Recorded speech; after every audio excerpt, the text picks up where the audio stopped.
Want to drive faster?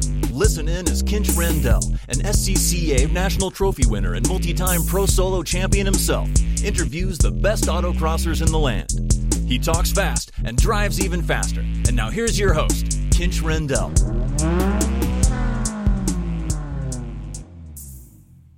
Hello.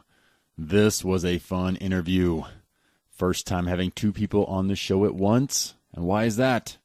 That's because Bob and Patty Tunnell are married and have been since they were like 16 years old. Bob even says he taught her to drive. This was a lot of fun. I've known Bob and Patty for quite a while, looked up to them for quite a while, and also learned a lot from them, from watching, from riding with them, just being around them, getting to talk to them. Get this, when it comes to having won lots of awards, they've done it. Plus, they give back a lot and always have to the sport, setting the example, taking the different jobs, showing us how to do it correctly, from working courses to taking the higher jobs. So let's go through some of these awards. Driver of Eminence Award, 2002 for Bob and Patty.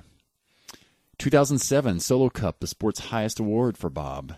He was inducted into the Silver Circle in 2010 for 25 events. He's the keeper of the Old Farts list.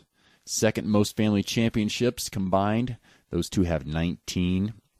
Bob has, 4 wins in 4 different categories, so he's tied for third. Patty won the Roger Johnson Spirit of the Sport Award in 2002. Inducted also into the Silver Circle in 2010. She won the largest street-prepared ladies class ever out of 13 cars in 2001. Number 1 among women in Who's Who in Solo, 464 points, second overall. She's got category wins in most categories. She's first. Most trophy finishes, 24. The trophy streak, just 17. Once again, together they have the most family championships. They literally have been at this quite a while, and it's fun to hear some of these backstories that I didn't know. Some of the stuff he shared, just of what they did, why they did it, and how they go about doing these things. They also have been quite successful in Pro Solo. Bob has 7 national championships from 92 through 2006. In 2007, he was the Pro Solo Street Tuner Challenge winner. Solo National Sportsmanship Award in 2005. Rocky Mountain Division Ricky Pena Award in 2003. The Rocky Mountain Division Driver of the Year in 2004. Patty has 2 Pro Solo Class Championships and 2 Pro Solo Overall Ladies Championships. They had some fun, and they're still having fun. I actually got to see Bob out this past Sunday. In addition, it was very interesting to realize that the owners of BeamerHaas.com, a BMW-inspired and Mini-inspired shop, literally, when it came time to buy that first BMW, Patty didn't like the idea. And yet that's what they love now. That M3 they've been in has been in so many classes, and they talk about that.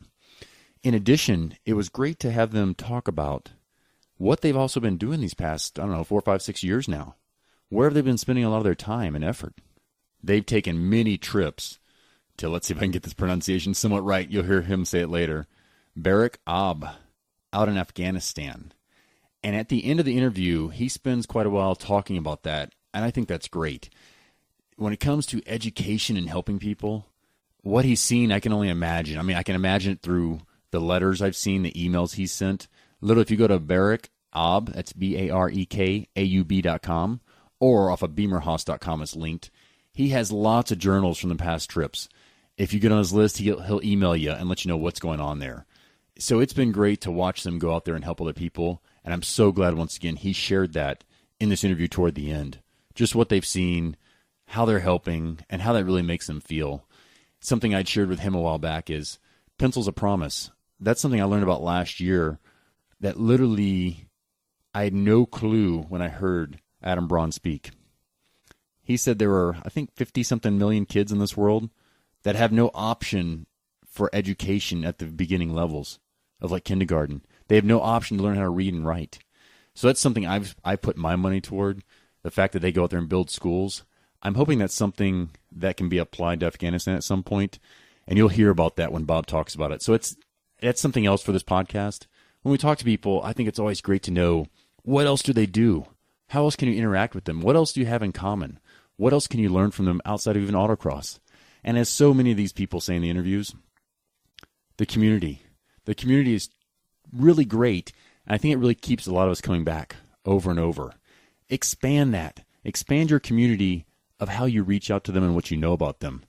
I think it'll only improve your life.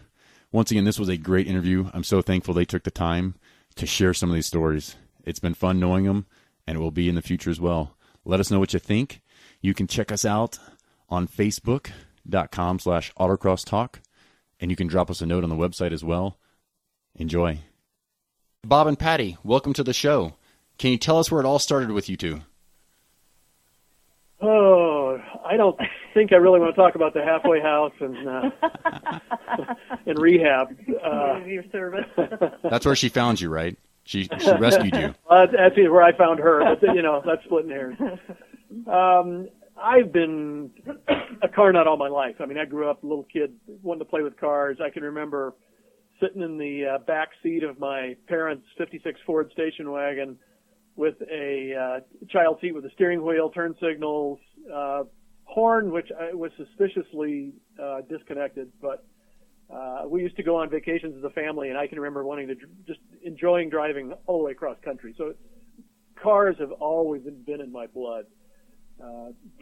I didn't get started autocrossing till, oh gosh, Patty and I don't agree on this, but I think it was 1983. I think 84, but whatever. Yeah, whatever. Early 80s, early to mid 80s.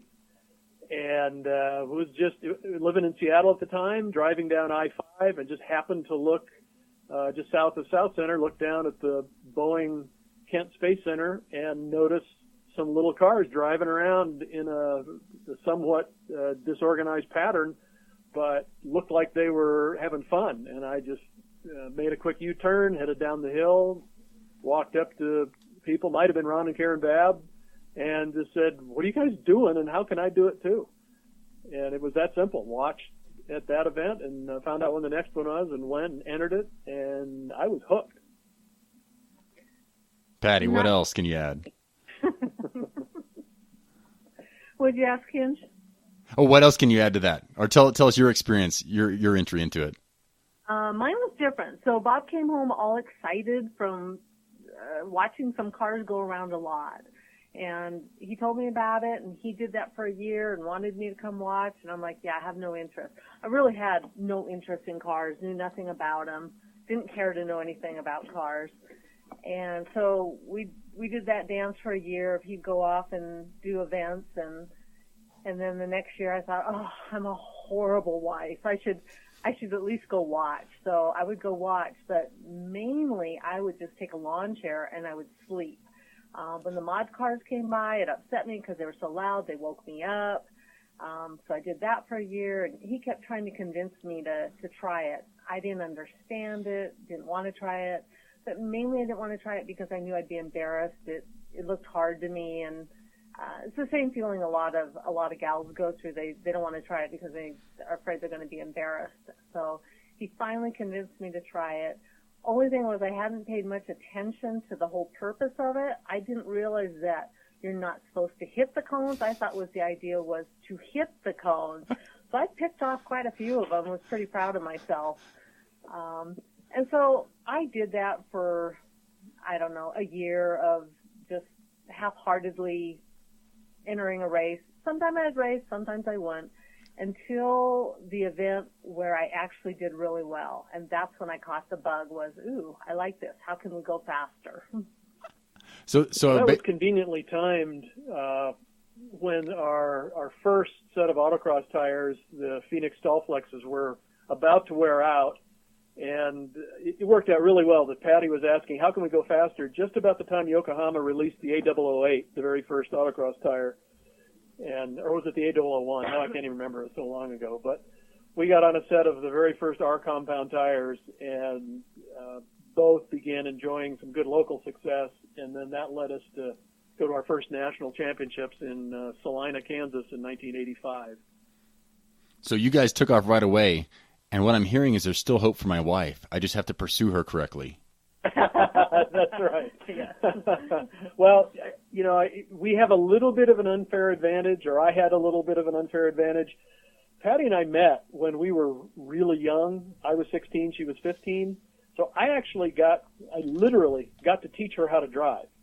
Her dad didn't really want to take the time, and so I got to teach her how to drive in her sister's 1961 Volkswagen Beetle and helped her pass her first driving test. Which I flunked the first time. Well, not my fault. No. Not my fault. So we've literally been driving together since we were teenagers. And then you started racing how many years after that? Well, she got her license in 69, yeah, and didn't start racing until 84, went to nationals in 85. So it was 15 years after that, and that was really because I didn't know there was a sport of autocross. I had been managing Seattle International Raceway in the early 80s and had sort of heard about it when Wayne and Sharon Reuter, who were real active in the Northwest region at the time, inquired about renting Seattle International Raceway for an autocross, and I didn't even know what it was at the time, and it turned out they didn't run an event there, but my folks didn't support auto racing. They wanted me to do something sensible. Not that managing a racetrack was sensible, but certainly driving race cars was not something they ever wanted me a part of. So I was being the good son and didn't really get all that rebellious till I met Patty and married her and and decided to pursue my dreams. Nice. So you guys took off. It sounds like you raced a decent amount, and then you took the leap of going to Salina that first year. That's something I think people need to realize is a lot of people that jump into this and get good at it really go headlong into it. Did you guys do that? Did you make lots of events when you got into it? You know, the first couple years, I would say no. Probably on the order of 6 to 8 events.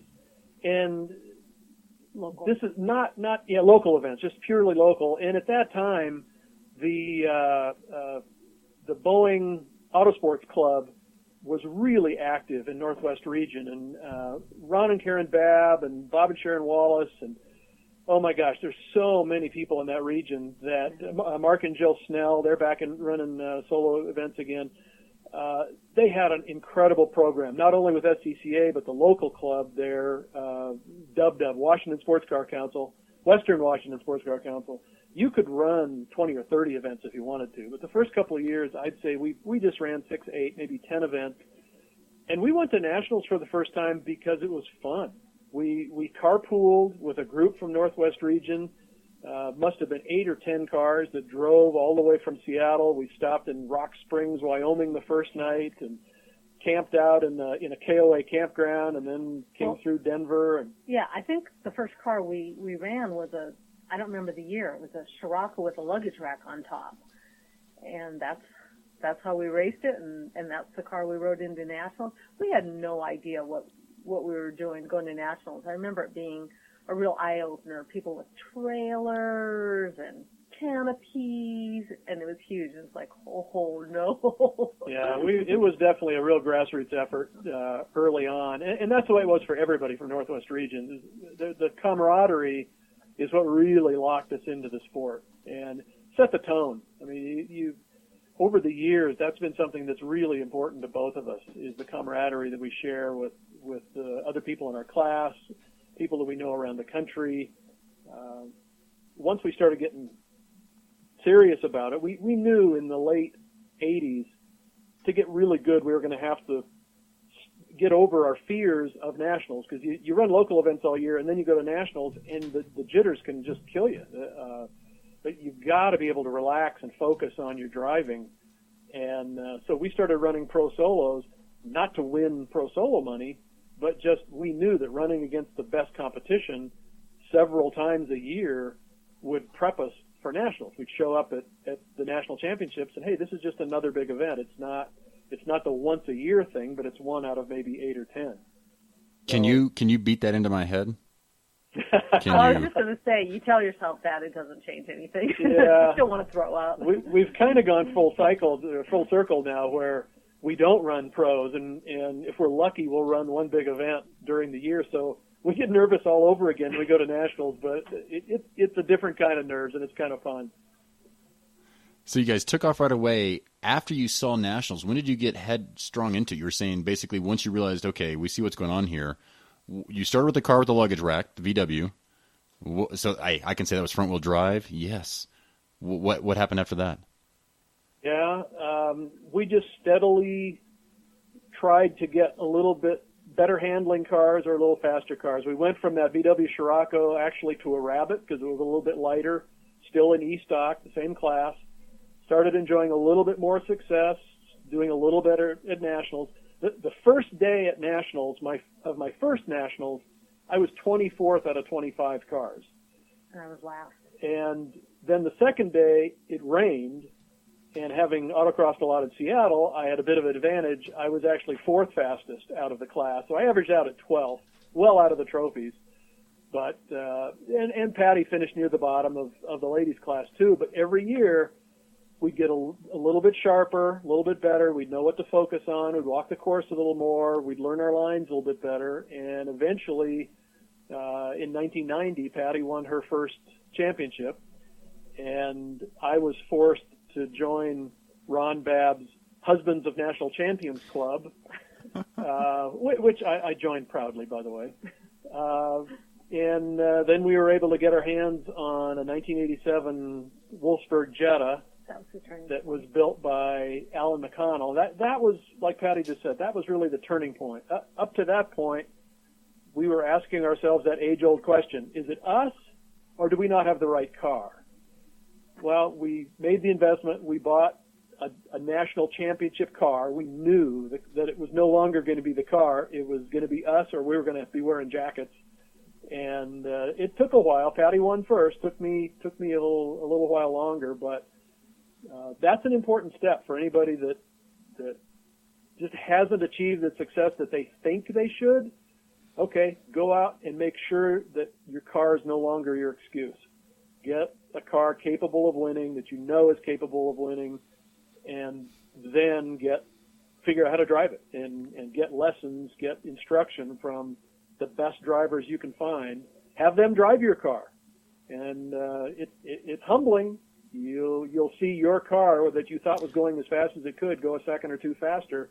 But if you really want to win, if you really want to get better, those are the humbling steps you need to take. Yeah, a couple things you made me remember right there. I had that Audi S4 that I bought after making one autocross, having no clue that I'd be addicted to this. Yeah. And if you can't beat them, join them. So after once or twice to Nationals, and then it finally dawned on me that the Type R Integra was like 1,200 pounds lighter on like the same width tires. So I bought into that. Yep. Something else, so you said mentors and learning. What do you guys remember back then? Did you ride with people right away? Did you at first not realize how important it was to do that? What really got you going? Did you do classes? Oh, Patty loves riding with people. No, okay. This is something most people don't know about me. I am terrified to ride with people. So I've been asked, off and on, oh, will you ride with me and help me? I'm just to the point now where I will ride maybe with a woman who's just starting out. I've only ridden with Bob in, the 30-some years we've been doing this, maybe 5 times at the most, and I was forced to ride with him. Yeah, by the way, that number will never grow because she's never riding with me again, ever. I remember it was here at World Arena. One of the times I rode with him, he said, you really need to ride with me because we've got Nationals coming up. I want to show you a few things about this particular car you're going to be driving. I had nightmares for 2 weeks ahead of time. I was scared to death. I got in the car, and I was shaking. I had my hands over my eyes the entire time and was screaming. He stopped in the middle of the course and kicked me out because he said, you're not looking and you're not learning anything. The other time I remember was I was driving a Mini back in maybe 95 or something. So it switched to front wheel drive, and he wanted to show me. And this was here in Colorado, and I made myself get in the car. I mean, it's a Mini. It doesn't go very fast. And when we came across the finish line, I burst into tears, and he's like, what is wrong? And I said, that was the scariest thing ever. So, yeah, I'm not great at riding with people. Oh, wow. So you did not learn by riding. No. Bob, I haven't ridden with a lot of people, but early on, in fact, that first Nationals in Salina back in 1985, on that rainy day, we had some downtime, and I remember sitting in my car in the pouring rain. I think it was before we were competing, and somebody just came over and jumped in my car and handed me a cup of coffee. And I'm going to sound like I'm name dropping, but I swear to you this is the truth. It was Randy Post. And I'd never met Randy. I knew about him. I knew who he was because I was following the leaders of the sport, and he'd been driving a Scirocco just like mine. And he'd gone out, and this is the way Randy is. He only needed one cup of coffee, but he bought two and was determined to meet somebody new. He saw my car, knew it was the same kind he drove, and he just jumped in and introduced himself and handed me a cup of coffee, and we had a great chat. And I got a chance to pick his brain, ask him what makes him so fast, and the very first thing he said was, slow in, fast out. Because it doesn't matter how fast you go into a corner, but it has everything to do with how fast you come out of a corner. If you remember that, you're going to be fast. You forget that, you're going to be slow. And that was 30 plus years ago, and it still sticks with me like it was yesterday. I'll never forget that.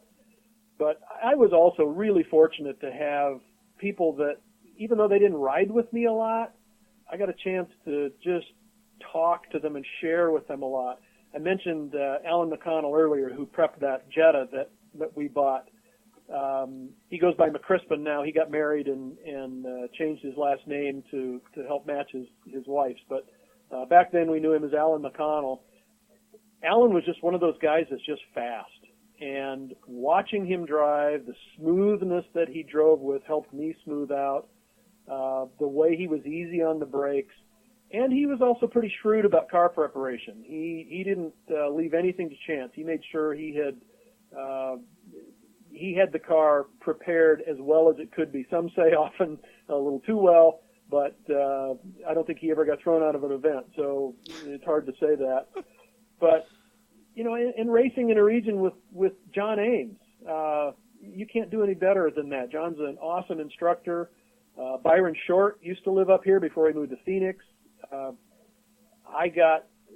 was fortunate enough to actually go do some teaching events for General Motors with Roger Ohio Johnson, Byron Short, and John Ames, and we got to travel around together, and we would ride with each other in different GM cars that we were about to teach some of their engineers, and just learning little techniques from these guys. Byron was so analytical. He knew how to squeeze a tenth of a second out of every corner. John, there's no smoother driver on the planet. Roger Johnson was just major controlled aggression. So even though I didn't have these guys as my daily tutors, hanging out with them and just listening to them and understanding how they think was a huge advantage. And once I got over the fact that Patty won a national championship before me, I would share some of that stuff with her occasionally too. Yeah, my list is short. Everything I've learned has been from Bob. So he's my mentor. So even though I don't ride with him, we just communicate well about the track, and he gives me all the tips, and especially the slow in, fast out, gentle braking, whatever else comes from him. We all kind of develop our own internal vocabulary when we're walking a course. When we think of how we're going to approach a 90-degree turn, or how we're going to approach a sweeper, or a pin turn, or a 180, Patty and I have the advantage, since we've known each other since we were teenagers. Even where our internal dialogue and the words that we use, our vocabulary may not be identical, we know how the other person would express it. So when we walk the course together, I might say, okay, don't go into this corner too fast. I know Patty; she's got a way better seat of the pants feel than I do. I approach it as a technician, and I think about the way I approach corners. Patty just drives it, and looking at G-Analyst data, she's faster than me in corners. I have to really focus on straightaway speed because I don't feel G's the way she does. But being able to communicate that to one another, or as an instructor or as a student, being able to really understand what someone means about what is too fast? What is too quick turn in? What is getting on the brakes too hard or not enough? Being able to quantify those things makes a big difference to me. Yeah, that's one thing I realized you guys have hit on. The slow in, fast out was even on our shirts when we did that advanced school here years ago. We should probably do another one. And I've challenged myself at that, thinking I'm so good at late braking. But when I really realized that the more interviews I've done, probably 6 or 7 now, most people mention how even the data shows, like Tom Berry, he goes, the data showing that he should not put the car on its nose, much like I kind of do, and it sounds like he did. But the data keeps proving you have so much to lose, especially for new people. I think you can scrub off half a second in no time on corner entry and probably push off your line anyway. Yeah, we're not racing other cars. I've done a fair amount of road racing, so has Patty. So we know what it's like. It's a very natural desire to outbrake somebody into a corner. And when you're not concerned with an outright lap time like you are in autocross, you're only concerned with position. Late braking is what works. That's how you win races in road racing. But in autocross, it's just the opposite. Or even in qualifying for road racing. The guys that are really good qualifiers, they know that. That's why Randy Popes is on the pole at World Challenge events all the time. He's an awesome autocrosser because he knows it's slow in, fast out. But when it gets into a race, there you do have to put the car on its nose, and you got to do it better than the guy next to you and get the advantage going into the corner, or you're both going to have a lot of body work to do. I didn't know I was practicing for the track. I did not realize that. It's what comes natural to us. How hard can I match these brakes? So that's right. Give us your thoughts on walking the course. Let's start there. How many times pro solo walking or regular nationals type walking? What are your thoughts there? It's changed over the years. We used to walk till our feet bled. Yeah, that's Patty's right. My advice has always been walk until your feet bleed. Where the key, and I think it varies depending on your experience level. As a beginner, as a novice, or even an average, somebody who's been doing it a fair amount of time, the key is when you're driving. The key to me is when you're driving the course, you don't want to be wondering where you're going. You want to be comfortable with where you are and be able to concentrate on the best line, the fastest line possible. I used to equate it to the first time you drive to a friend's house. You've never been there before. All you have is an address. Picture yourself driving around through a neighborhood, looking for street signs, looking for house numbers, and then finally you've arrived. You go, oh, okay, I'm there. Well, the next time you go, you aren't going to need to look at nearly as many street signs or house numbers. You're going to drive more of it by memory, and you're going to get there quicker. And by the 10th time you drive to their house, you're not even going to think about it. You're just going to drive there, and without running stop signs, you're going to get there faster than you've ever gotten there before. That's the way I want to feel about a course. I want to be able to, as I come to the corner, not remember, does it go left or right, or is it a 90 or a hairpin or just a kink? I want to know that a turn ahead so that my approach to the corner comes very naturally, and I'm just trying to fine tune everything on that corner. I think we have changed our thinking. In the early years, we walked until we just couldn't walk anymore. But as years have gone on, we don't do as much walking. We'll walk a few times in that method of getting to know the course. We don't really want to leave until we know where it goes and you can drive it in your mind. But there comes a point, too, when you're out there walking, you realize you're not absorbing anything. You're not thinking. So we don't walk quite as much, and we try and pick out key turns and link the rest. Yeah, as we've gotten older and wiser, emphasis on older, there aren't a lot of maneuvers we've never seen before. And, having done this for 30 plus years, a lot of maneuvers look familiar. I mean, I know what a 60-foot slalom is going to drive like now. And there's a difference between driving on a 60-foot slalom on asphalt or on grippy concrete, but the technique is the same. So when I get to a course and I see a 60-foot slalom, I don't have to think about, other than are we entering it from the friendly side or the unfriendly side, I don't have to think about how I'm going to drive it. I know how I'm going to drive it. Same with a 40-foot wide 90-degree turn. I know how I'm going to drive that. Same with a 180. These are just, I can flash back or just instinctively know I'm going to put this piece with that piece and that piece, and then you just need to try and remember the order. But like Patty mentioned a minute ago, now we look for 1 or 2 or maybe 3 corners that are the exception to what you would expect. For example, a 90, it might have an exit cone that's 2 or 3 feet in earlier than my instinct would tell me it should be. Okay, now I got to pay attention to that. Or a particular 90 leads to a longer straightaway. There's a kink in it, but you don't have to lift for it. So now that straightaway is longer than I think it would be. And so when you approach a course where you're pretty confident about the individual maneuvers, and there's only 2 or maybe 3 things that you have to specifically remember, that's a lot easier than trying to remember all of the corners and all of the decision points. There could be 10 decision points on every corner, and trying to remember all of that is almost impossible, especially at our age. Yeah. It's not that easy for me. I've always had issues with remembering courses, or I think it's always been, maybe not always, but for about the last 15 years maybe. Patty, not everybody knows, Patty had a pretty significant brain injury in 2001, and pretty much had to relearn the sport. She got to playing racquetball, and there was significant concussion, and it was a real challenge to race after that. I can even remember events where she'd take a run and get lost. I mean, this is after 15 years of racing, and all of a sudden this multi-time national champion is now getting lost on course, and we'd have to learn tricks for her to even just remember where the course went.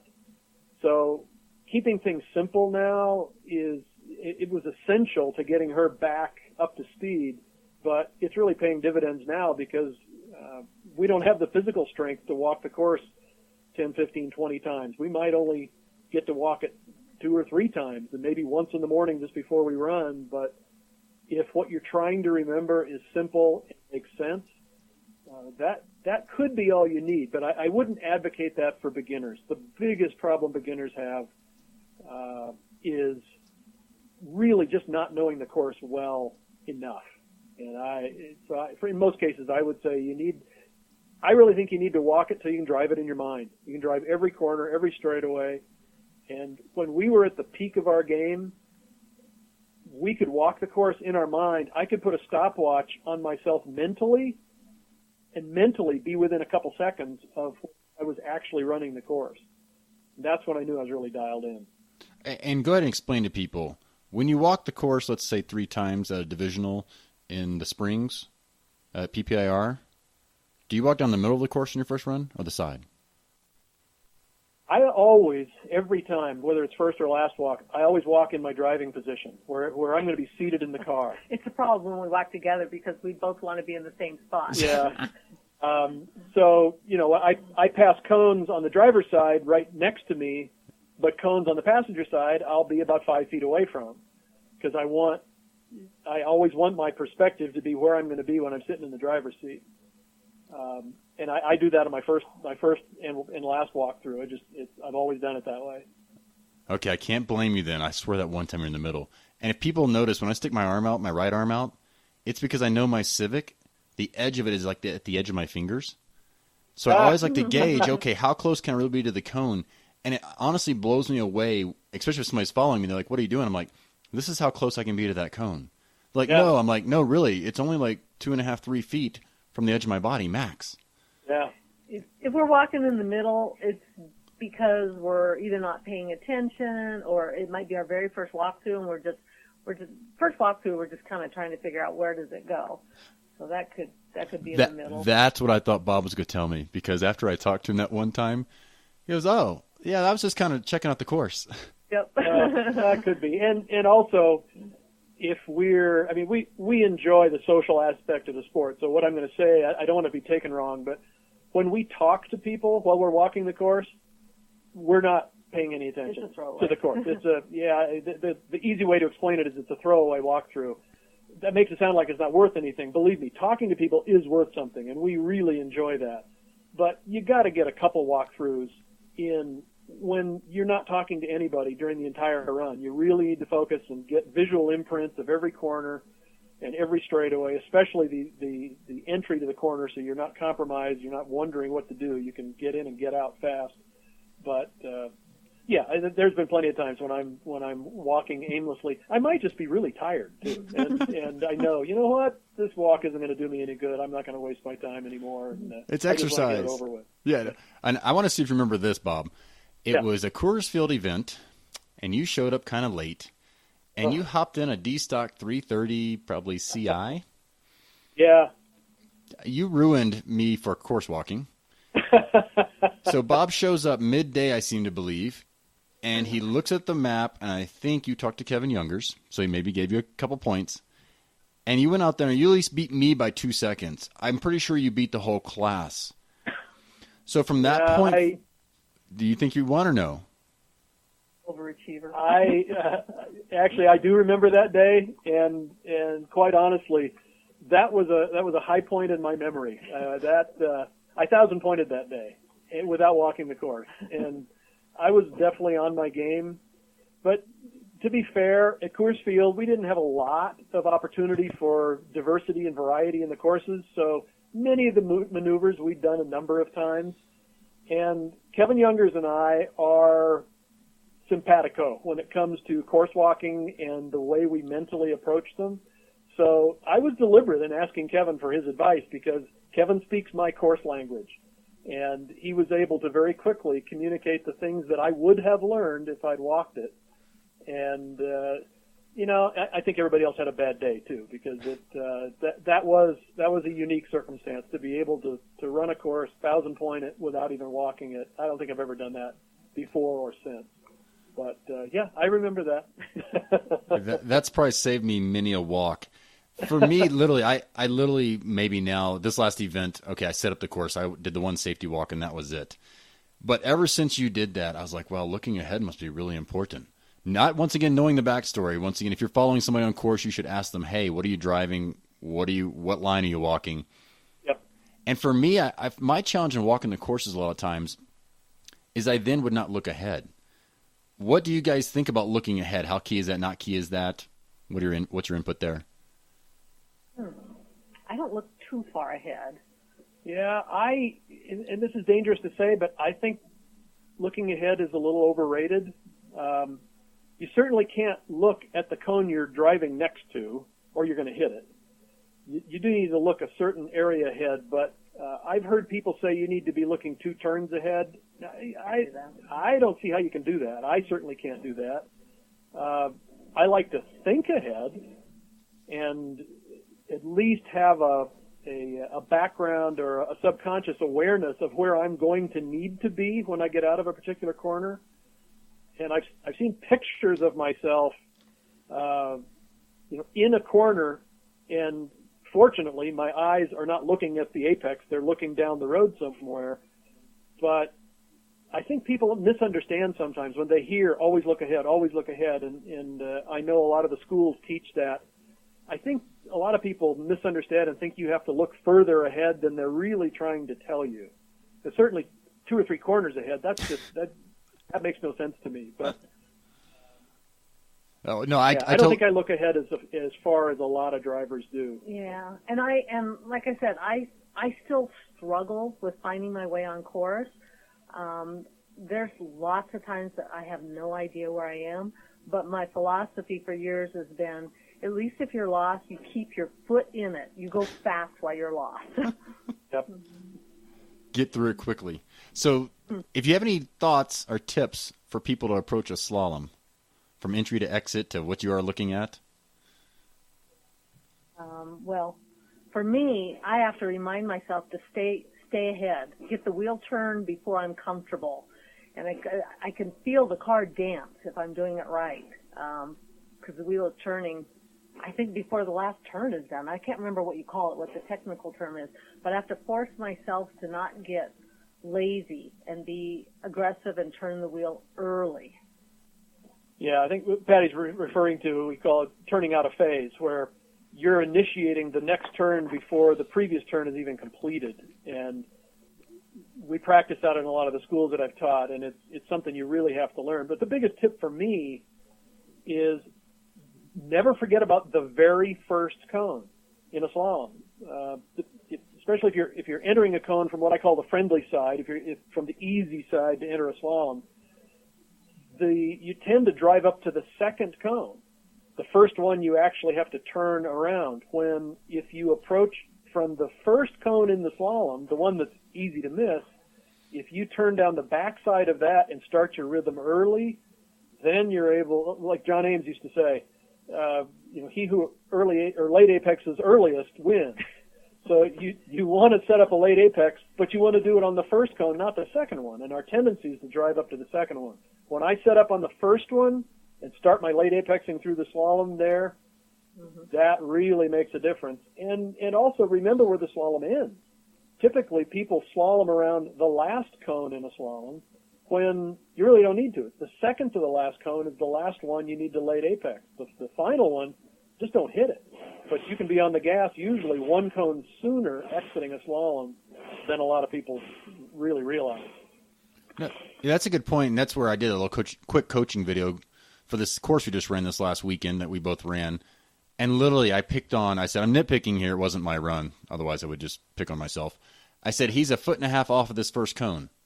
I said, the best arc through this, or the, let's say, straightest line would be right next to that cone. I harp on that because so many people, like you're saying, they're not late apexing the first cone.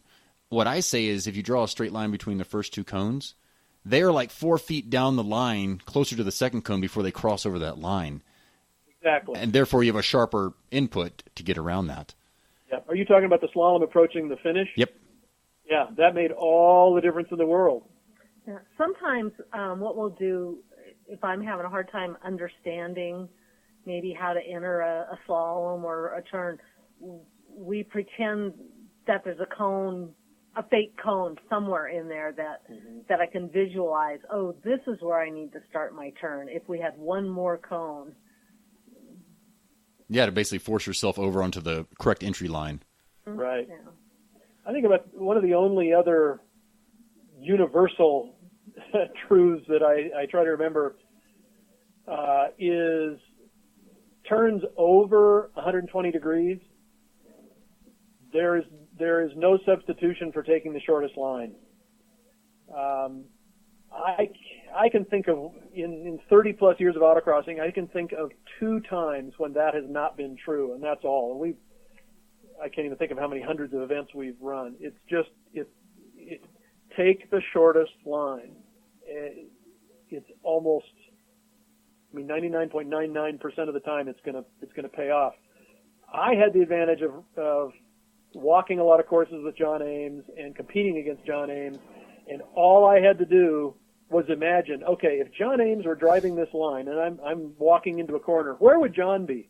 Oh, John would be inside of me taking a shorter line. Okay, that's all I need to remember is that yellow Corvette beating me in and out of a corner because he drove a shorter distance than I did.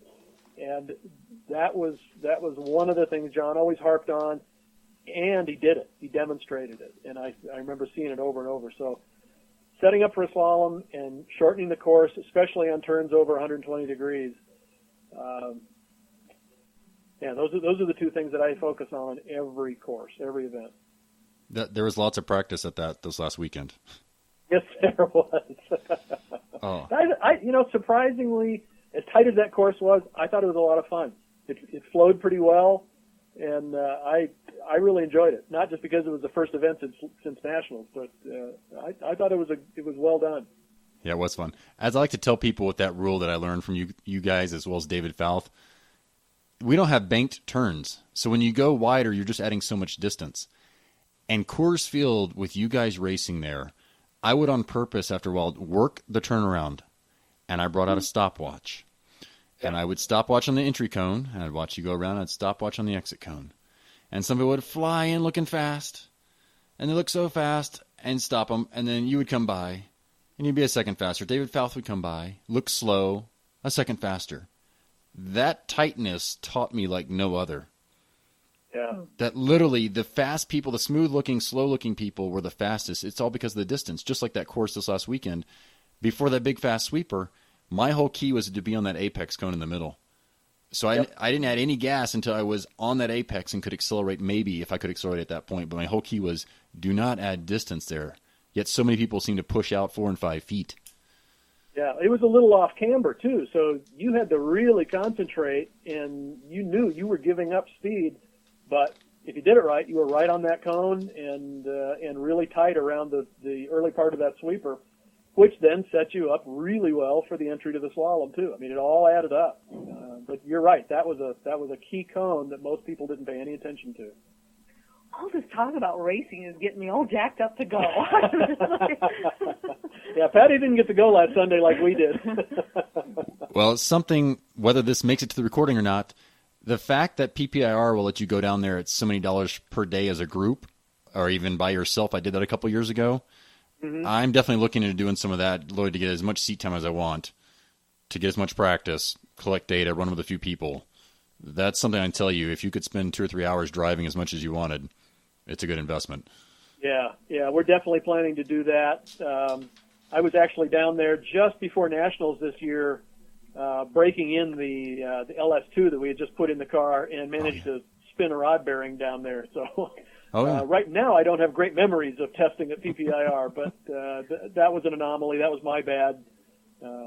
Better there than... Oh, yeah. Yeah, better before Nationals than that. Yeah, exactly. So talk about some of the cars you've driven that stand out, and then try to give us the history of the BMW.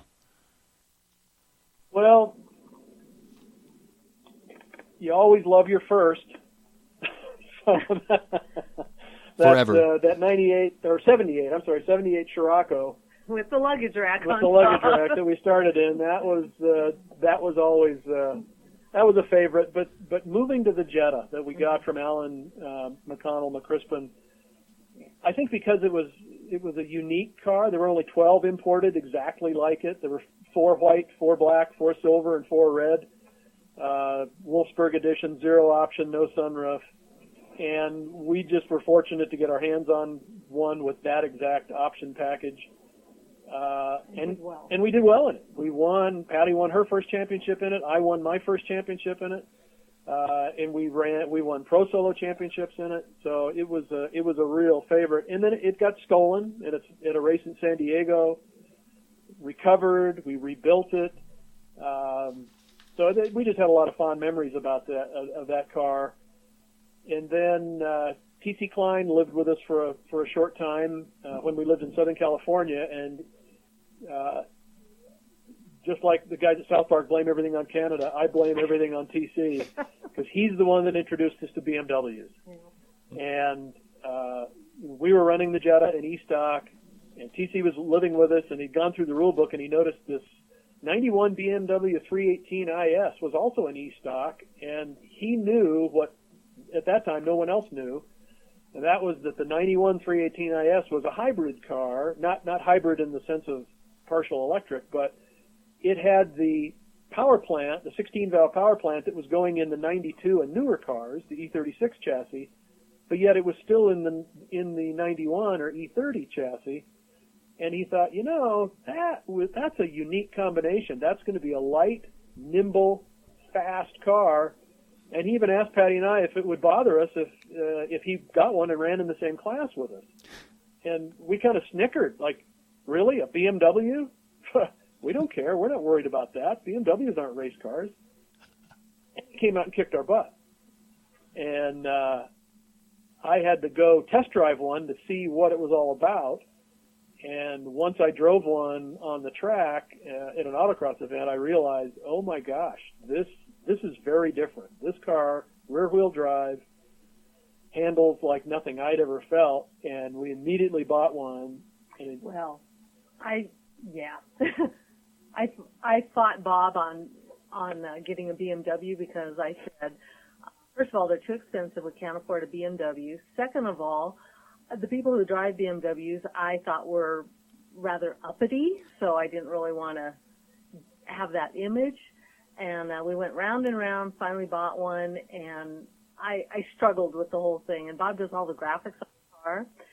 And when he showed up with the car, the graphics, instead of saying Tunnell on it, said Biff and Muffy. We switched. Just for you. Yes.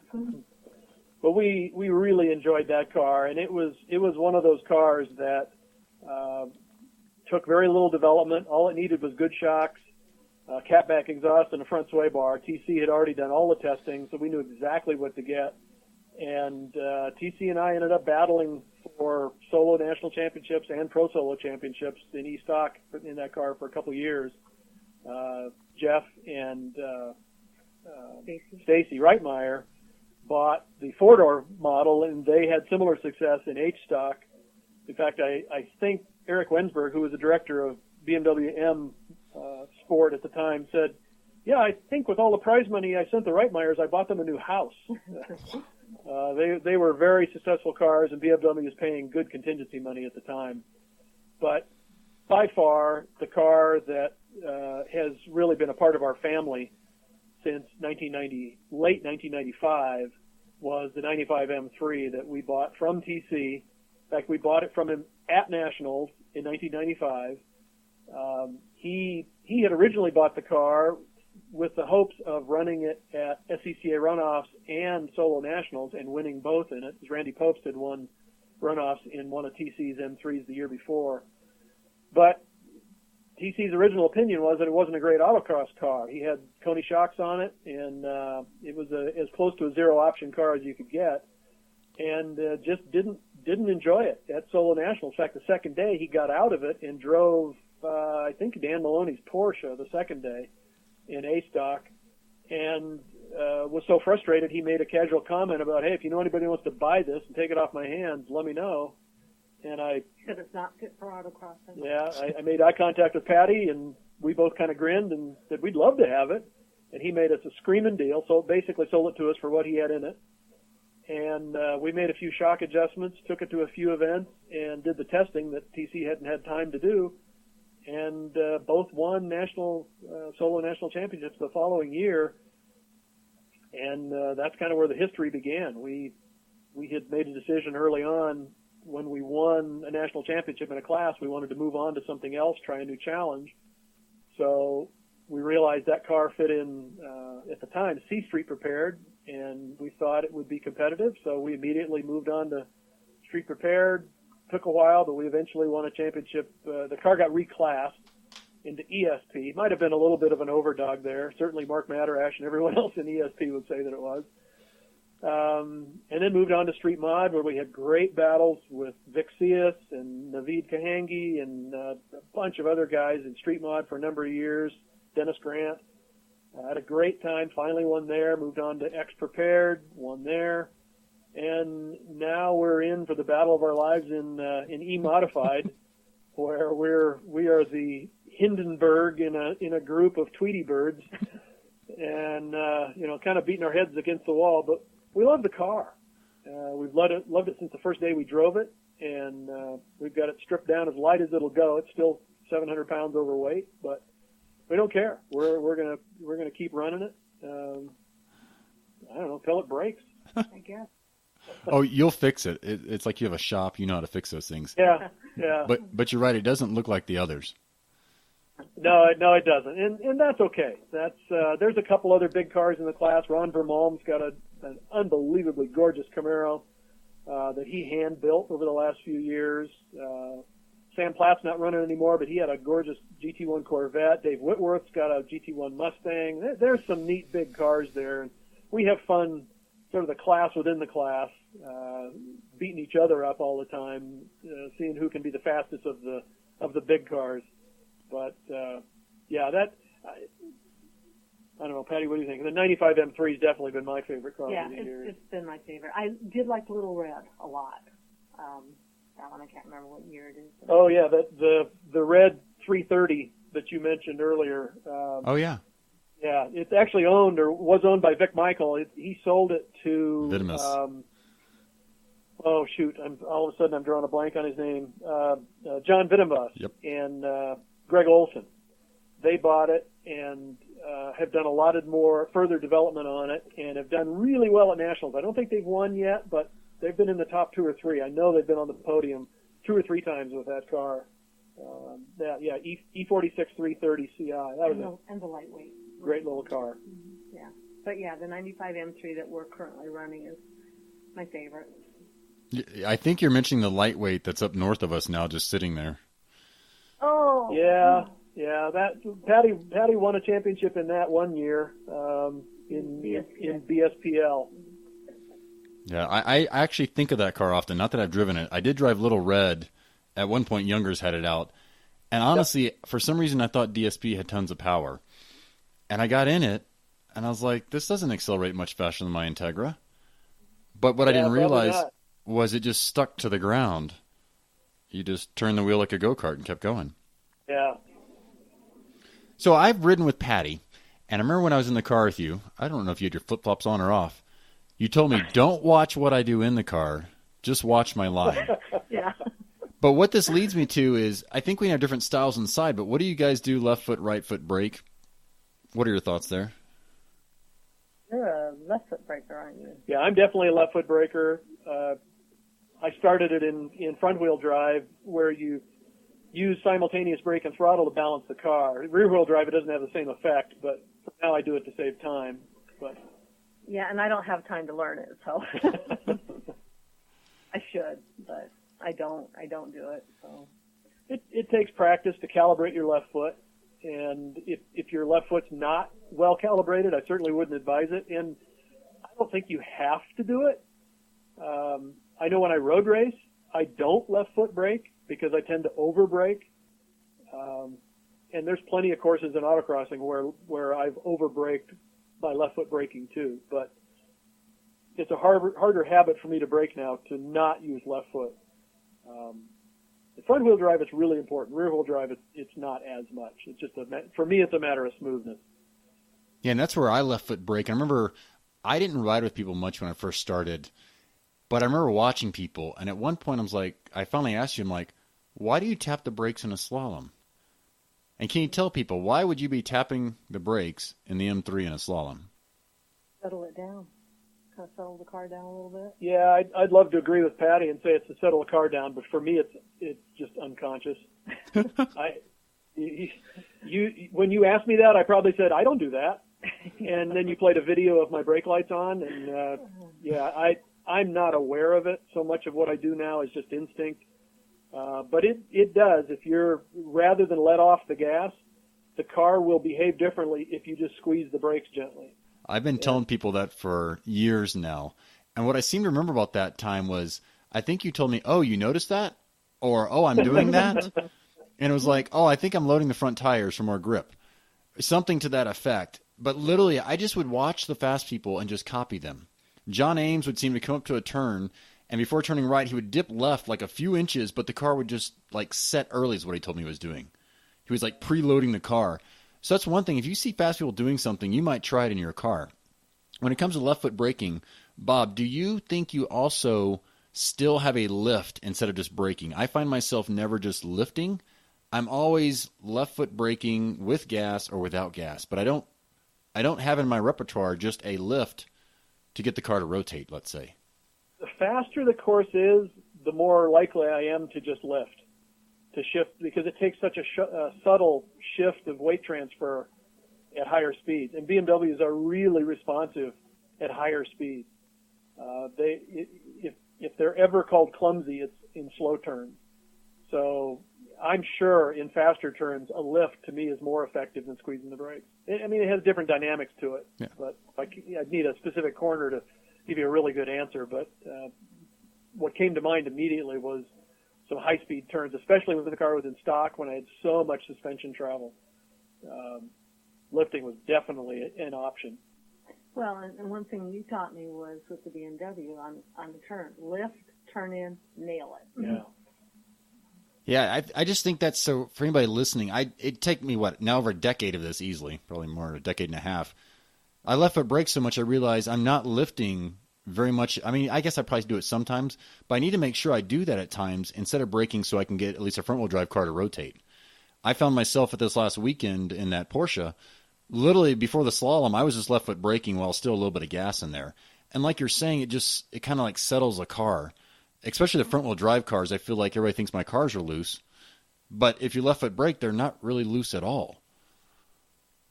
Yeah, and if you, especially in a front-wheel drive car, if you left foot brake as you're on the throttle, the effect that it has on the car is it transfers the weight a little bit forward, but also you're braking and accelerating on the front tires, so they're pretty much neutralized. So the front tires are more freewheeling while you've got braking action on the rear, which tends to loosen up the rear. So the car will typically turn quicker in a front-wheel drive car if you apply brakes while you're on the throttle. Whereas if you just lift, you're not applying any braking motion to the rear tires.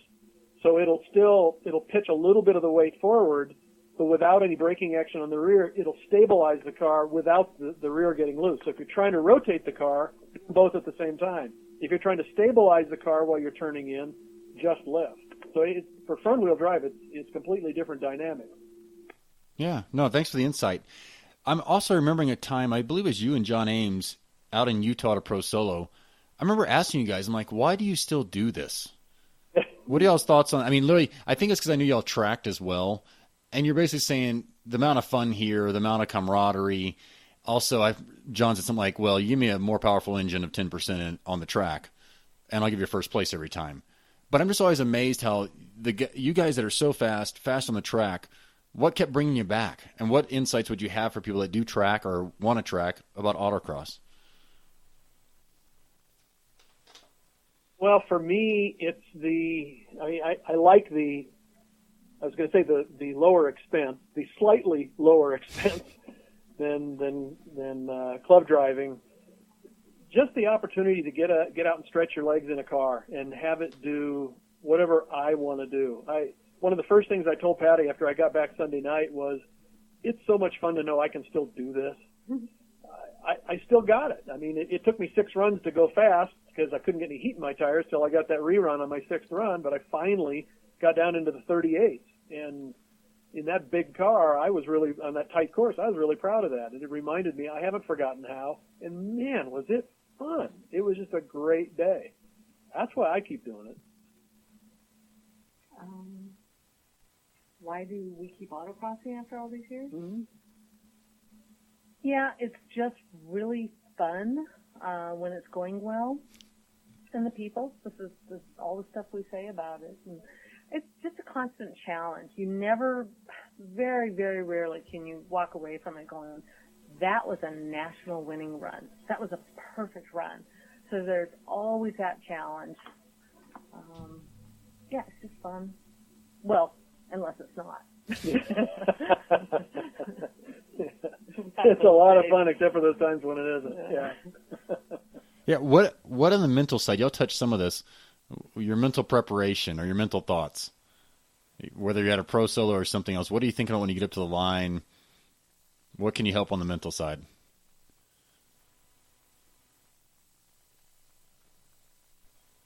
I always get pretty nervous, but I try and remind myself, I know how to do this. I just want to get that first run under my belt and get the jitters out. I know how to do this. I just do it. Yeah, I actually spent some time with a psychologist back in the late 80s, early 90s. And we talked a lot about the psychology of because at that time I was unable, or at least believed I was unable to beat TC.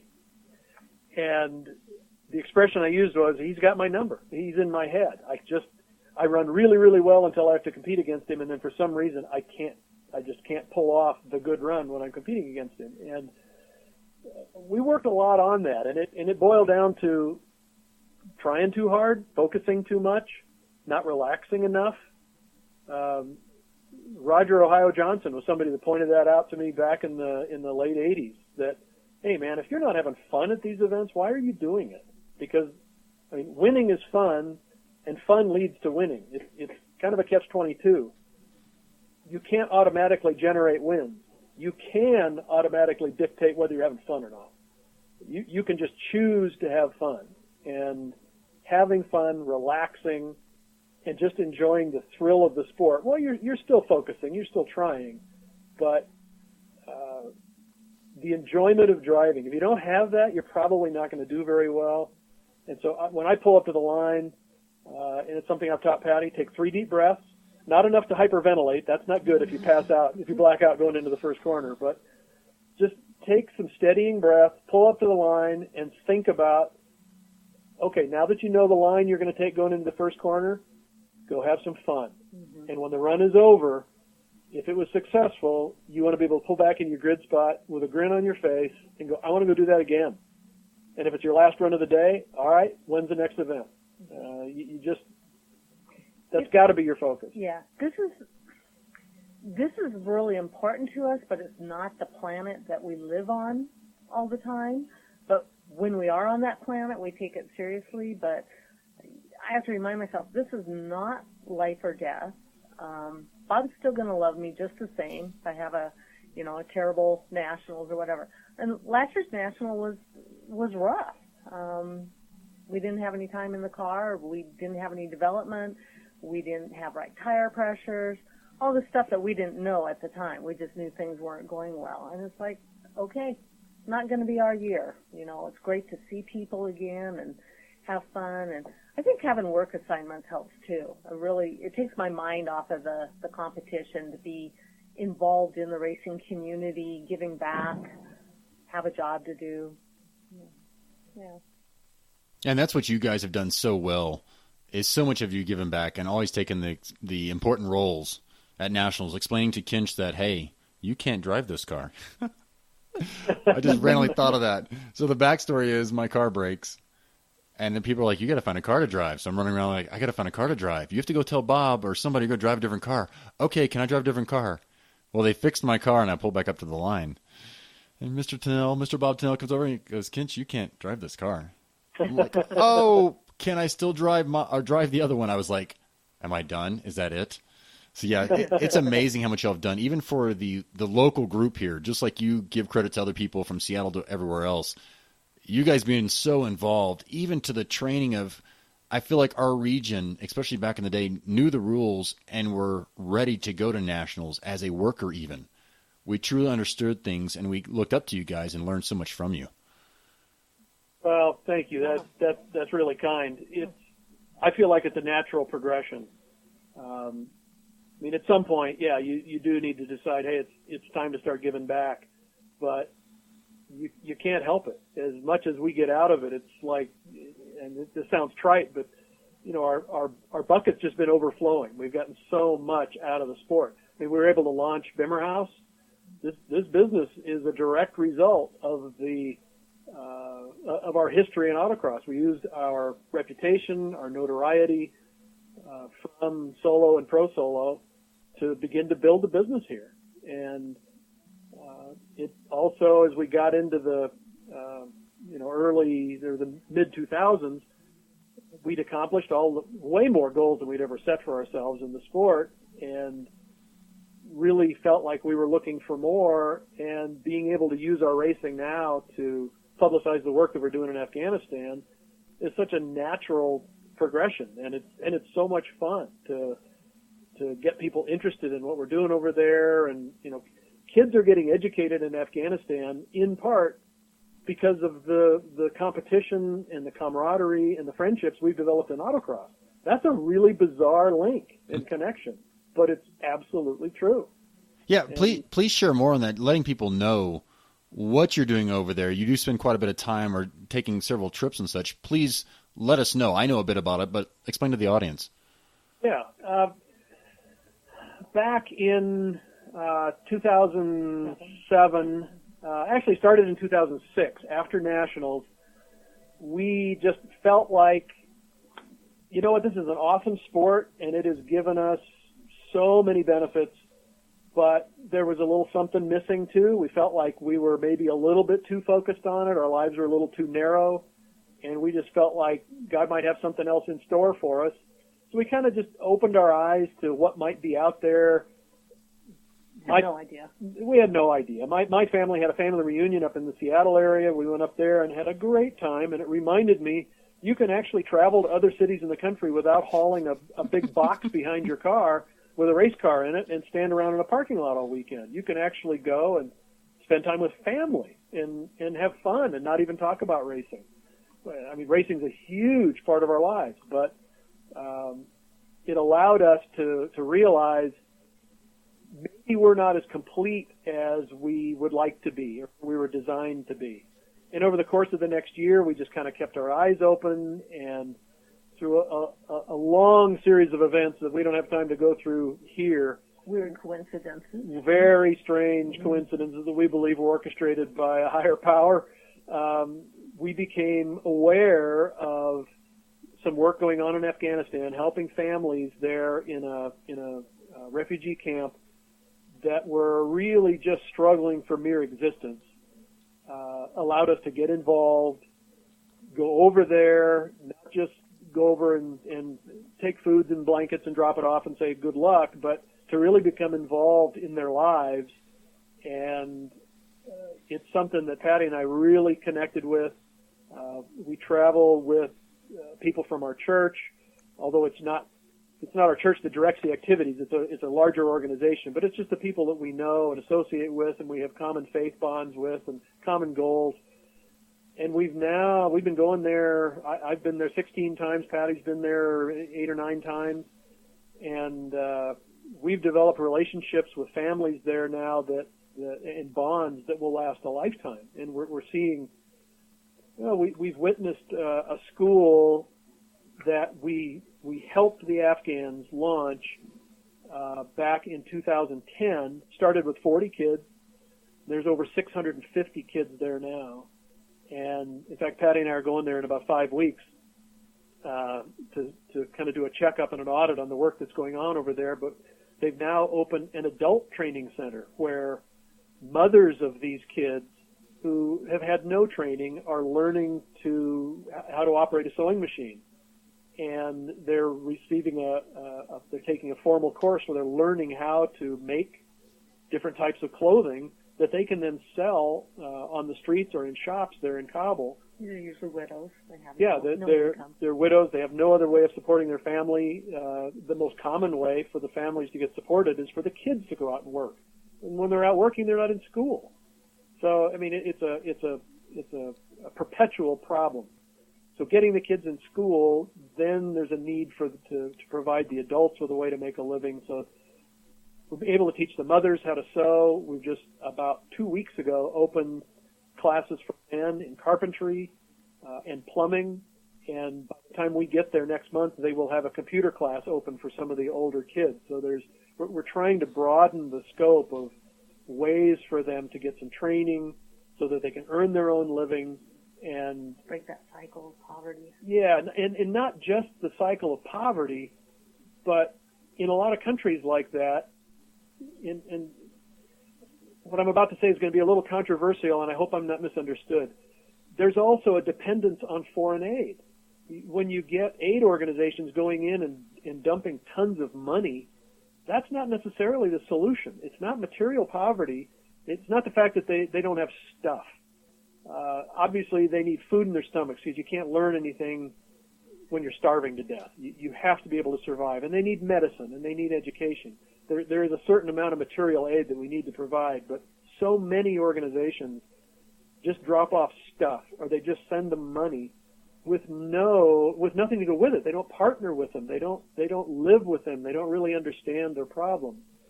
And I'm really thankful that the organization that we work with, Sozo International, really understands that. And our number one goal is to develop relationships and get to know them so they can get to know us. And it's through friendship that we really begin to understand where their problems come from, the root causes, not the symptoms, but the root causes. And then we work with them. We actually are led by them. Sozo International's director is an Afghan, and that's the way we want it. We want them to tell us, what can we do to help you get back on your feet? And want to give people their dignity back and hope. Absolutely.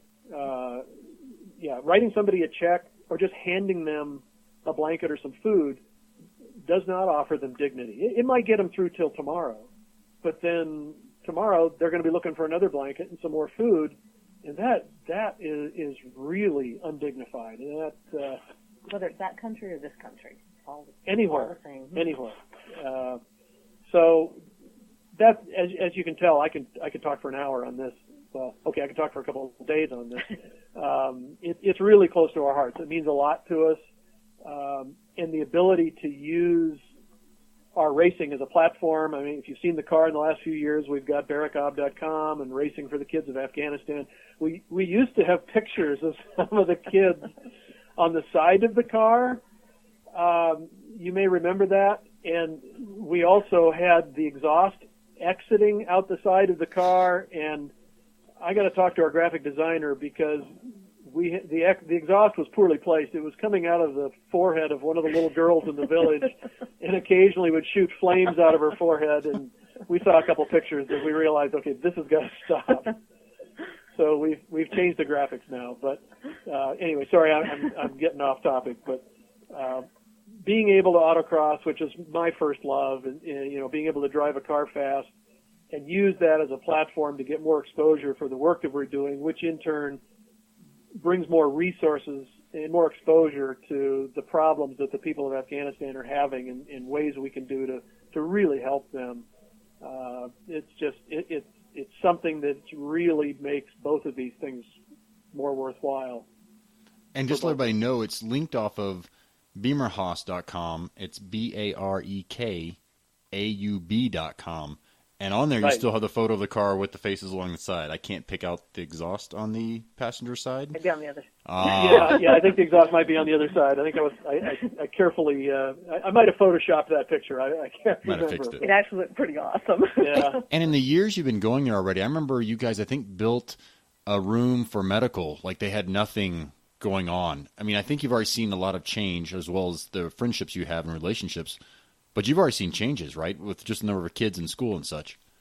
Yeah, it's tremendous. The Barracob was a refugee camp, or the term that they use in Afghanistan is an IDP, internally displaced persons camp. It's for refugees that aren't coming to Afghanistan from these aren't Pakistanis or Iranians coming to Afghanistan. These are Afghans that were displaced during the war with the Russians or during the Taliban's rule or the Civil War.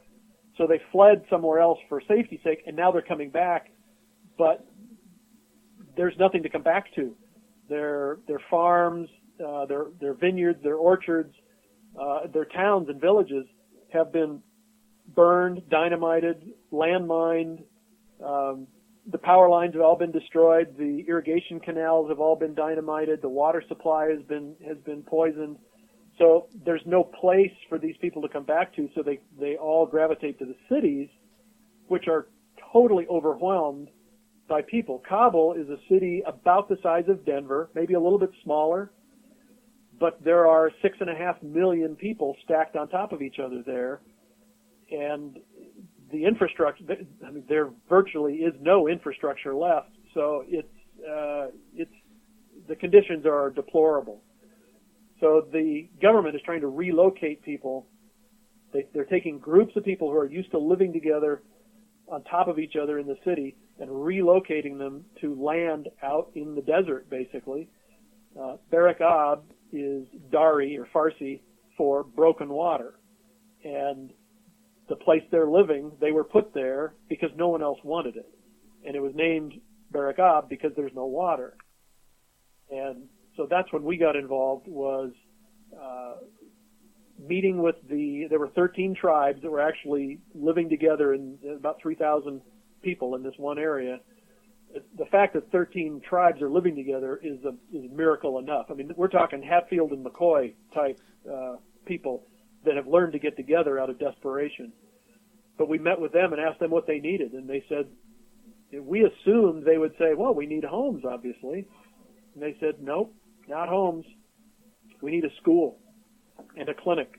We'll deal with homes later. But if we lose another generation of kids to illiteracy, we're going to lose this country. So we partnered with people here in the States to raise some money to go over there and help them buy the equipment and the manpower that they needed to build a school, to build a clinic, and a deep water well. Ironic that in a place called Broken Water, they were able to find a well. They had to go down, if I'm not mistaken, 600 meters. Whoa. Yeah, incredibly deep well. It even was by Afghan standards, it was very expensive.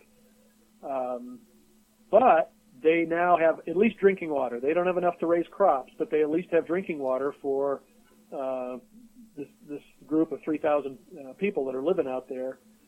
And we were able to get the school constructed on budget. And once the building was completed, the government came in and supplied teachers and materials, at least a bare amount to get that going. We were able to initially supply the clinic with medicines and equipment, and then the government was able to pay for some doctors to come in. So the clinic has been staffed ever since 2008 when it first opened. The school, unfortunately, we learned last October when we were there that the government ran out of funding for the school, so it was closed. But we're seeking funding here to reopen it as a charter school. Right now, there are volunteer teachers from their own community doing the best they can. They've got about 200 kids going out of 600, but they're doing the best they can until either the government can come back in or we can raise the funds to hire some more teachers. So changes, man, I wish this was a video because I could show you stacks of pictures. But just in spite of just the obvious things that are easy to trace, the new clinic, the new school, the fact that about 95% of the residents actually have homes now, not homes like you and I know, but it's a room. It's made with mud bricks with kind of a thatched roof on it, but it's shelter for them. But the fact that they've got all of that now isn't what really means the most. Our Afghan National Director uses a phrase that it's pretty Afghan, but it really resonated with me and resonates with a lot of people. He said the biggest change he's seen there now is that the kids and a lot of the adults are a lot more shiny than they used to be. And it's, I don't remember the Dari word for it, but it basically, it means what you think it means. It doesn't mean they're cleaner. It doesn't mean they're smarter. They're happier. They have hope. They have dignity, and nothing warms your heart like that when you sit in a room of whether it's adults or kids, and they're just sharing stories of how much they're enjoying life more now. Yeah, they're hungry. They're still hungry. There's no way to grow food out there, so getting food to them is tough. They're poor by the world standards. They're the poorest of the poor. But they're smiling now. They're happier now. They're more fulfilled now than they were when we first met them. Dignity and hope. Patty said it best. I don't know if you could hear her, but that's the biggest difference, and that's our goal. That's what we're really that's what we're hoping for. Yeah, and I think it's so important to share those stories because you never know who else, which coincidence will hit them, what will be like, oh, yes, I've been wanting to help with something like that and do that. I think I mentioned to you, although I'm not sure if I gave you the book or sent it to you, The Promise of a Pencil. Yeah, you sent me a link to it, yep. That's where it'd be great if at some point Afghanistan can be one of the countries that they build schools in. Because it hit me when I heard this guy speak that started this, and they built over 300 schools now, I believe, around the world, where kids basically have no school. And you learned this years ago, and I wasn't clued in until I heard this guy and read his book. I'm like, it's incredible to me to realize that there are millions of kids that there is no school option to learn to read and write. Yep. Not even the basics. So that really tugged at my heartstrings a lot, and even the work you guys I knew that you were doing years ago out there. It's just great to know who's doing what in the community. I think people should share more, which obviously you have with the site, with the car. You never know where that can lead. Yeah, we think in very adult terms of, well, if you can't learn to read and write, okay, I can't read books, I can't read magazines, okay, not that big a deal. But when you think of a mother whose child is sick and she doesn't know how to find a doctor because she might have the address, but she doesn't know what the numbers mean. She doesn't know what the street name means. Or if she had a telephone, she can't even call the doctor because she doesn't know what the numbers mean on the dial. I mean, when you put illiteracy in terms like that, all of a sudden you realize just how critical it is to not have another generation go any further. I mean, they have to be able to understand the basics. It's not a convenience. It's not a joke when somebody gets to be, a high school or college kid and all of a sudden you realize, hey, they can't read. No, it's life and death in a lot of circumstances like that, and that's why we think it's so important. Thank you for sharing. I wanted to bring that up because I knew that was still something near and dear to y'all's hearts. So I'm so glad that was a great segue into that. And I appreciate everything y'all have given to the sport, everything you gave us now. It's great to see you back out there this last weekend, Patty, and I'm pretty sure you're itching. You'll probably be out. One. Yeah. Maybe get some BMW, get twice as many runs at BMW sometimes. We gotta move the AccuSump that's in the passenger seat right now so we can put the passenger seat back in and give some more rides. We like doing that.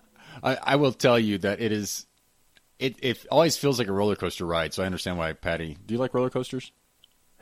No. Yeah, okay. That would make sense because literally when you ride as a passenger, you don't know what the driver's going to do when exactly. And you're slung around. This last event, I drove really slow in first gear a lot, and then I got in for his run, and I got out just giggly. I was just like, wow, that was fun. Thank you for taking me on the ride. Yeah. Yeah, no. you were fast this weekend. You're being pretty modest. You were very fast. It might be an easy index as well. Maybe. I don't know. Maybe just a little bit. Working course while you were running, and I had no idea that was you in the car. And then when I walked back in and looked at the results, I went, okay, now it makes sense. That car was really fast with that driver in it. It makes sense that was you. And I'm not sure if y'all have some input on this. This can be never ending. So I've always been bad about sticking with a car, front-wheel drive or what have you, because I don't win championships so far, so I keep sticking with them. Pro solos count, but they don't count. Like, no, I got to win the three runs. But I keep hearing from lots of people that getting in different cars has helped them advance. So when I was offered to drive some with this, I said, okay, I'm going to step it up and try this. And already I feel like I'm figuring out a few things I didn't know, especially confidence-wise. What are y'all's thoughts on different cars hopping in? I have a lot of fun driving other people's cars, but I think I notice when I drive my best when it's a car I just connect with. And it just seems easier to drive. Yeah, I agree with Patty. I'm definitely the fastest in a car I know well, but when we lived in Southern California and were competing with Cow Club, they had what they called their Common Car Challenge, where they got a car. I think it was donated by Hyundai. I'm not positive about that, but at the end of the day, all the class winners got to take a couple fun runs in this other car, and there was a separate competition to see who could be the fastest. And we're running against. That's probably the first place Tom Barry and I ever had to run head-to-head was when we were running that common car. Dan Cadenhead, Dan and Kelly used to drive that car. There are a bunch of fast drivers in Southern California. And driving that car, it was, and this was no slight on Hyundai, but it was a slug. I mean, it was really, really slow. And you had to use every trick in the book to go faster. And I always remember getting out of that car thinking, ooh, I want to get back in my own car right now because I just learned something. Whether it was trailing a little bit more speed or being more gentle on the brakes going into a corner, or I can go faster through that corner than I thought, or just whatever it was. There was some little nuance that I picked up driving a car I had no knowledge of and no familiarity with that I knew would translate into my car when I got in it. So I can definitely see the advantage to bouncing around to different cars. Same with road racing. I think it's a good exercise for autocrossers to try club racing, even though they're very different disciplines, and it's easy to get caught up in, we talked about earlier about late braking, going too late, too deep into a corner. That can really hurt you in autocross. But there's plenty of things you can learn that do translate from racecraft on a club racing course into an autocross too. So I think that sort of cross training is good. I've meant to do that for years because I noticed when Mary Medicus drove with me, she was better at sweepers. And somebody had suggested go to the track, and I realized she had tracked a lot more than I ever had and ever still have. that literally, maybe if nothing else, I would understand sweepers on the autocross course or have more familiarity just by going to tracks and experiencing them over and over again. Yeah, the repetition that you get in club racing or trials is hugely helpful in car control. I mean, let's face it, one of the keys to autocross is you don't get repetition. You don't get any practice time.